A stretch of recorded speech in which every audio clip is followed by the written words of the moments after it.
सब लोगों का प्रेस वार्ता में स्वागत।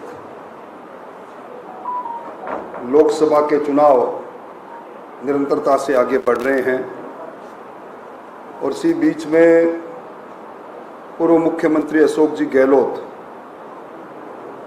जो कहने के तो इस सूबे में 3 बार मुख्यमंत्री रहे और लोकसभा के चुनाव में उन्हें पूरे हिंदुस्तान 2 लोकसभा में दिखाई दिया।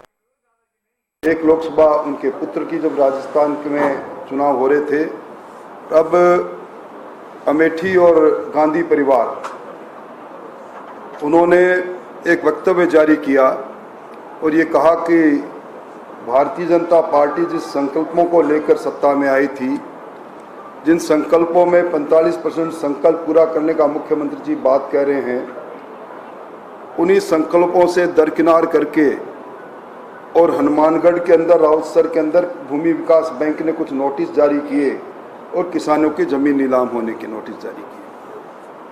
सरकार ने तत्काल इस पर कार्रवाई की और एक और प्रशासनिक आदेश जारी करके इस प्रकार के जितने भी ये आदेश संख्या है क्रमांक 10 विविध 2023 दिनांक 20/5/2024, इसमें बकाया कृषि ऋण की वसूली हेतु अग्रिम आदेश तक नीलामी की कार्रवाई स्थगित कर जाने के आदेश जारी किए।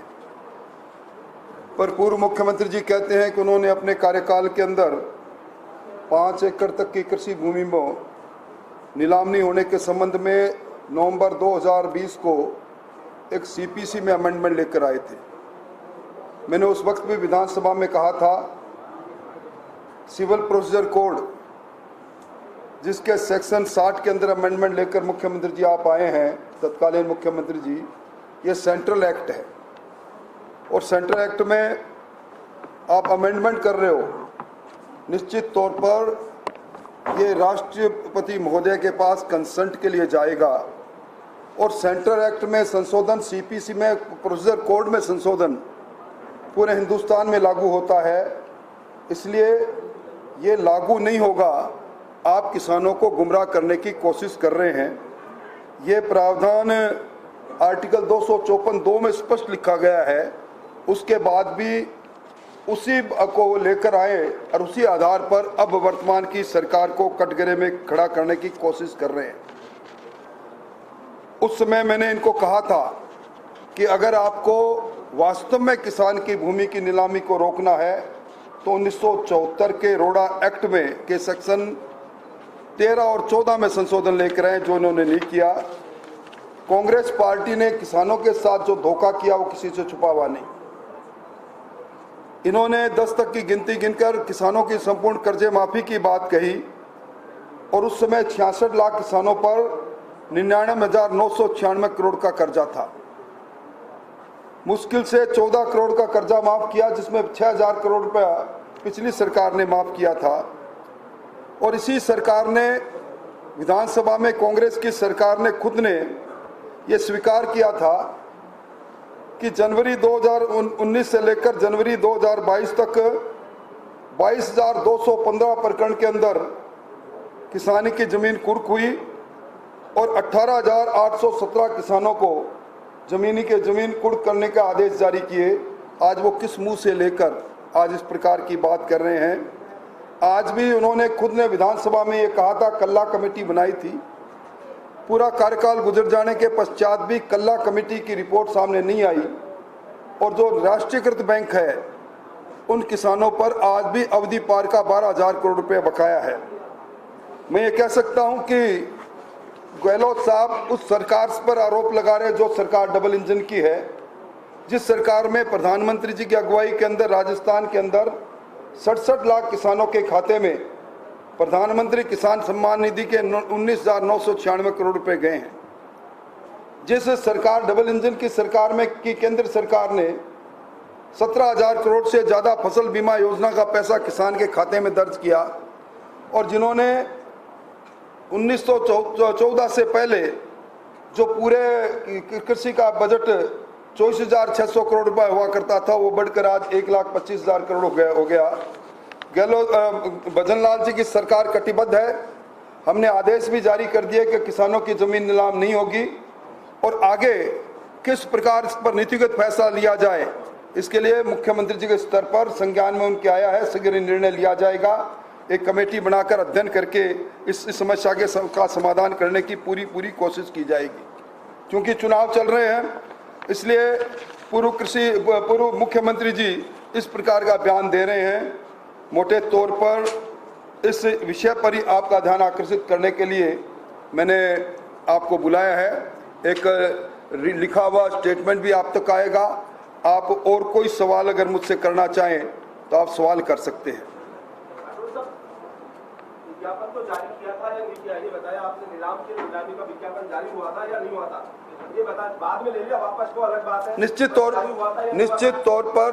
तौर पर अखबार में साया भी हुआ और सरकार के संज्ञान में बिना आए इस प्रकार का विज्ञापन जारी हुआ, जिस पर सरकार आवश्यक कार्रवाई भी कर रही है।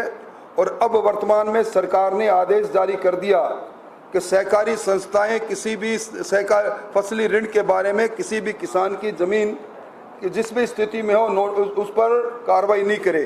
परंतु गहलोत सरकार जब सरकार में थे तो इन्होंने खुद ने विधानसभा में कहा था कि 1,35,00,000 किसानों के खाते अवधि पार ऋण होने के कारण एनपीए हुए हैं। अब ये सारा जो कुकर्म पिछली सरकार का था, उसके कारण से किसान की फसल की नीलामी पर आ रही है।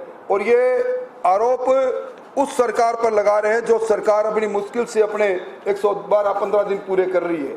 मैं समझता हूं कि उनको खुद को गिरेबान में देखना चाहिए। उनके समय में किसान आत्महत्या करता चला गया और विधानसभा के बाहर किसान प्रदर्शन करता चला गया। वोट की फसल काटने के लिए किसानों को गुमराह करने वाली सरकार, मौजूदा सरकार पर आरोप लगाए, मैं इसको सिरे से खारिज करता हूं और इसकी निंदा करता हूं।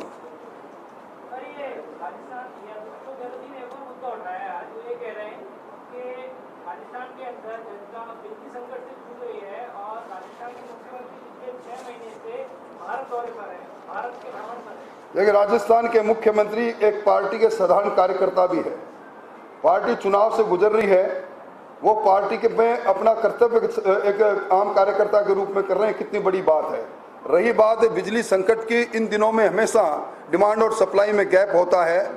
और अब आपको ध्यान होगा, ये इस सरकार ने आने के बाद विद्युत की दृष्टि से आत्मनिर्भर बनने के लिए 2,24,000 करोड़ के निवेश के केंद्र की ऊर्जा कंपनियों से जो एमओयू किया है और उसमें 31,825 मेगावाट विद्युत उत्पादन होगा।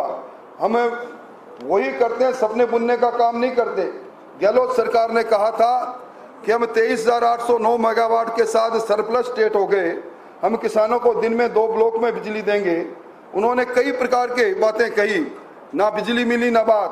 इन दिनों में जो संकट है, अब मुख्यमंत्री जी के संज्ञान में सारी बातें हैं। हमें महंगी बिजली दर खरीद कर भी और किसान और आम उपभोक्ता को बिजली उपलब्ध हो, सरकार इसके लिए कटिबद्ध है। सर, मुख्यमंत्री जी को लेकर गोविंद सिंह डोटासरा ने बयान दिया कि कुछ मंत्री और नेता है वो मुख्यमंत्री जी को गिराने में लगे। देखिए, शायद उनको अपना किस्सा कुर्सी का याद आ जाता है। पूरे 5 साल तक गहलोत सरकार में किस्सा कुर्सी का चलता रहा, तू नीचे मैं ऊपर। ये खेल भारतीय जनता पार्टी में नहीं, ये कार्यकर्ताओं की पार्टी है। कार्यकर्ता के रूप में हर एक अपने अपने पद पर बैठा है। आलाकमान किससे क्या काम ले, ये आलाकमान पर निर्भर करता है। हम सब लोग एकजुटता के साथ मुख्यमंत्री जी के साथ खड़े हैं। कांग्रेस तो ये भी कहती है कि लोकसभा चुनाव के नतीजों में बीजेपी से ज्यादा सीटें वो जीतेंगी और उसके बाद राजस्थान में नेतृत्व परिवर्तन हो जाएगा। देखिए, मुंगेरी लाल जी को किसने रोका था कि वो हसीन सपने नहीं देखे?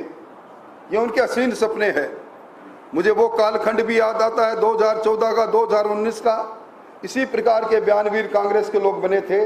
मिशन 25 पूरा होगा, अब की बार 400 पार पूरा होगा और हम सब लोग साक्षी बनेंगे मोदी जी की तीसरी सरकार बनने पर। राठौड़ साहब, भीलवाड़ा के कोटड़ी में वो अपराधियों पर फांसी की सजा दे दी है। पूर्व मुख्यमंत्री अशोक गहलोत ने ट्वीट किया है, उन्होंने कहा कि उस समय हमारी सरकार थी, हमने तुरंत कार्रवाई की, एडीजे स्तर का अफसर भेजा और जो चार्जशीट थी वो 1 महीने में दायर की और 10 महीने के अंदर अंदर फैसला आ गया कि हमारी। देखिए, निश्चित तौर पर स्वागत योग्य है। भजनलाल जी की सरकार ने भी प्रोसिक्यूशन के माध्यम से बड़ी अच्छी पैरवाई की। पर गहलोत साहब से मैं पूछना चाहता हूं, जयपुर बम ब्लास्ट जिसमें एक दो नहीं 72 लोगों की जान गई थी, उसके अंदर लचर कार्रवाई पैरवी किसने की, किस कारण से वो आतंकवादी सेशन कोर्ट से सुप्रीम कोर्ट हाई कोर्ट से बरी हुए, क्या कारण रहा, किस कारण से सर्वोच्च न्यायालय में एसएलपी उन्होंने विलंब से जारी की, भारतीय जनता पार्टी पहले गई। मैं समझता हूं कि हर निर्णय में तुष्टिकरण की बू आती थी अशोक गहलोत जी के शासन में। मैं इस निर्णय का स्वागत करता हूं और भारतीय जनता पार्टी इस निर्णय का स्वागत करती है। अच्छा, आपकी पार्टी के राष्ट्रीय अध्यक्ष नड्डा जी ने चैनल को इंटरव्यू में कहा है कि पहले हमें आरएसएस की जरूरत थी, आज हम सक्षम हैं, तो आप अपनी पार्टी के अध्यक्ष के बयान से सहमत हैं? देखिए, उसके बारे में टिप्पणी करने का मुझे कोई अधिकार नहीं। मैंने ना उस चैनल के अंदर उनका बयान देखा है, ना मैंने उसको सुना है, इसलिए मैं उस पर कोई टिप्पणी करना नहीं चाहता। आप कई राज्यों का दौरा करके आए हैं, चुनाव प्रचार भी किया, आपने साउथ में भी कई दिन तक कैंप किया, लगता क्या है पूरे देश में माहौल किस तरह का आपको लगता है 400 पार होगा इस बार? देखिए, मोदी मैजिक चल रहा है। देश के लोग दुनिया के सबसे ताकतवर नेता नरेंद्र मोदी जी को एक बार फिर हिंदुस्तान दुनिया की तीसरी अर्थव्यवस्था बने, इसलिए तीसरा कार्यकाल देना चाहते हैं। और आप देख रहे हैं जो जो चुनाव आगे बढ़ रहे हैं, स्थिति भी स्पष्ट हो रही है। और हाथ के कंगन को आरसी क्या, पढ़े लिखे को फारसी क्या आ जाएगा 4 तारीख को। बहुत बहुत धन्यवाद साहब, बहुत बहुत आभार। वो कागज बांट दो जी। धन्यवाद मित्रों, आप सभी